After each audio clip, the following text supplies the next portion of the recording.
Get ready with me while I tell you what I do as a structural engineer working in London. So I started my grad scheme in September and it's been 6 months now.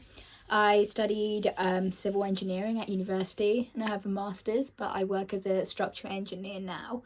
And they're quite similar, but structural engineers are more focused on structures and buildings. So I'm a consultant structural engineer, which means I don't work on site. We don't do any site work. When we do go on site, it's more like inspection and making sure things are working as they should be. One of my favourite ways to explain what a structural engineer does is by using this metaphor. Structural engineers are almost like the people that design the skeleton, and architects are the ones that design the outside, so like the colour of the hair, the colour of the eyes, and all those things. I don't know if architects might agree, and this is a very, very like zoomed out explanation of what a structural engineer does. Most of my day-to-day is spent helping senior engineers and their projects, so I don't really run a project on my own. Nowhere near ready for that. You need to be chartered for that, which usually takes around 5 to 6 years.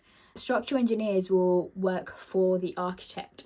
So the architect is usually the one that's found by the client, because the client will have a vision for what they want their building to look like, etc. And then the architect will find the structural engineering group or the structural engineers to help execute that vision and make the building stand up. The architect basically says, we want it to look like this, we want it to do this, and using that we'll know what kind of loads that part of the building will carry, and so then we know how big the columns and the beams will have to be. So yeah, a lot of my day-to-day life involves calculations and sizing members. You never design a building on your own, like never.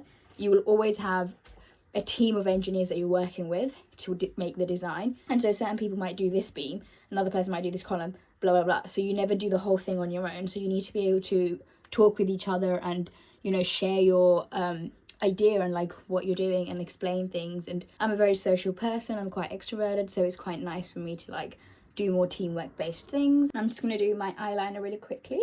And this is the makeup look. Who knew I had the bloody constellation coming out of my forehead, but oh well. But yeah, thank you so much. I hope you enjoyed and I hope you got to know what a structural engineer does. And if you have any questions, let me know. And yeah,